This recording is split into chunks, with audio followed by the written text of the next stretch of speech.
So this is where the old plank road came down through Okemos. And of course, your great-great-grandfather here and great-great-grandmother and their farmhouse. And yeah, Alonzo and Sarah. And this farmhouse actually was at the corner of Park Lake Road and Grand River, right across the street from the toll house for years.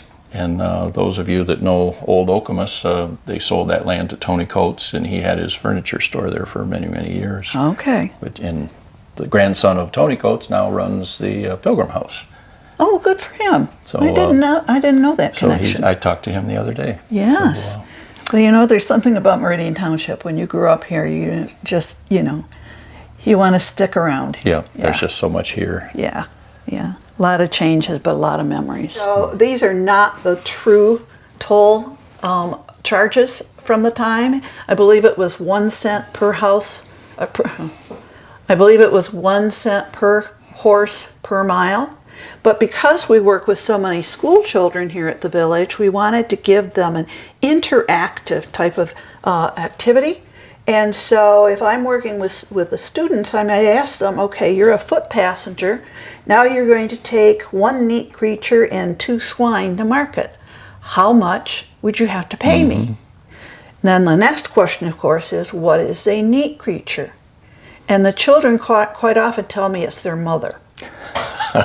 But the truth is, it's a cow. It's a cow. Did you ever use Neat's foot oil? I did on as my a baseball child? glove. Yes. Yes. That's from a That's cow. from the cow. The hooves of the cow are melted down, and that's called Neat's foot oil. And it was used to lubricate the leather belts and so on the equipment.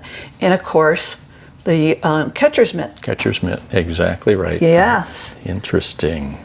Now, your father shared with us some information from Alonzo from his day book, didn't he? Yes, he did. My father found an old day book, diary, that covered the late 40s, 1850s through maybe 80s and 90s. And these are some pages that were copied and laminated out of that day book, having to do, I think, mostly with receipts, as they kept track of the pennies that they collected by the day. He had many other things in there, poems and sicknesses in the family and deaths and people moving in and out with the family and so forth. But it was a highly interesting day book to read. I'll bet.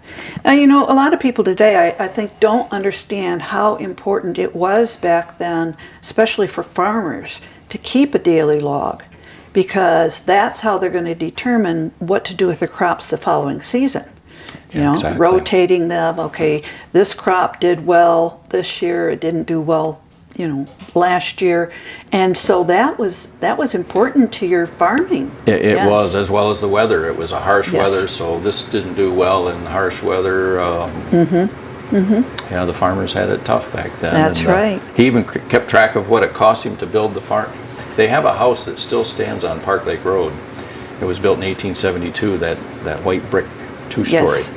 And it cost him, I saw it in the day book that's not here, but at my home, $1,208 was the total costs for labor and materials to build that 2,000 square foot brick house. And 1874. Asa the second lived in that house, right? He did. It's a corner of Park Lake and Heather. Yes. Yes. Yes. It's beautiful. It's a beautiful house. $1,200, right? $1,200 was the original cost on that. Wow. And that's when craftsmanship was really good. Yeah, big wide plank trim, and I was told there were times that some of the proctors actually lived in this toll house. It was occupied as a home. Okay. At times it had to be. Even the Burchams, I think, spent some time. I was reading today in this as a temporary housing. So, one of the diary entries that I read here a number of years ago was that some of the later pioneers who came into the area stayed with the Proctors also, including the Grettenberger family. When they first came to this area, they spent some time staying with the Proctors while they built their house. Oh, I didn't know that. Yes, so your family also were innkeepers, I suppose. Innkeepers for the Grettenbergers, you're right. Well, you know, right behind you there is a photo there of the old plank road, and that was taken Grand River and I believe Bailey Street in East Lansing. Okay. Now, as you can see, that the planks on that had really deteriorated. Yes, and I'm sure the water, the drainage was not good there, but we are fortunate to have one of the planks from the plank road that was found on Hamilton Road in Okemos. And obviously the drainage was much better then because it's in much better shape than that. Yes. Yes. That this square that you barely see in the wall actually fills in to what was a drive-up window. So the toll gate keeper on an inclement day could just open up the window and take the tolls in that way, wouldn't have to go out into the snow or the rain. Interesting. The world's first drive-up window. That's right. It's the McDonald's of its day. Leave it to the Proctors. Tell me a little bit about the Proctor family. I know that Alonzo was your great-great-grandfather. Correct. And he was the original toll gate keeper. Yes. And he was assisted by his father, Asa. Exactly. And then you are descendant from Alonzo's son. Alonzo's son was Vernal, and then Vernal's son was Merrill Proctor, and that was my grandpa. Okay. So I knew him very well, Yes. Grandpa Proctor, and they're all buried here in Meridian Township. Yes, in the old Riverside Cemetery. Riverside Cemetery, and some up off Mount Hope in Glendale, which is where Merle and Iva and my folks are. Okay. So so two different cemeteries here.